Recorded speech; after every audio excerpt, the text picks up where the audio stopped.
একজন অহংকারী মানুষ চেনার অসাধারণ কিছু উপায়। নাম্বার 1, কখনো পরাজয় স্বীকার করে না। নাম্বার 2, যুক্তিতে হারতে চায় না।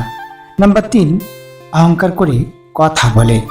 নাম্বার 4, নিজের ক্ষমতা দেখাতে চেষ্টা করে। নাম্বার 5, সব বিষয়ে পারদর্শিতা দেখায়। নাম্বার 6, সবাইকে সন্দেহ করে। নাম্বার 7, সামান্য ব্যাপারে রেগে যায় এবং আঘাত করার চেষ্টা করে। নাম্বার 8, সত্যি মিথ্যা বুঝতে চায় না। নাম্বার 9, অন্যের সম্মান দেখানোকে দুর্বলতা ভাবে। নাম্বার 10, কথায় কথায় তিরস্কার করে। নাম্বার 11, মানুষের দুর্বল জায়গায় আঘাত করে। নাম্বার 12, নিজের স্বার্থ আগে দেখে। নাম্বার 13, যে কোনো প্রতিভাকে ছোট করে দেখে।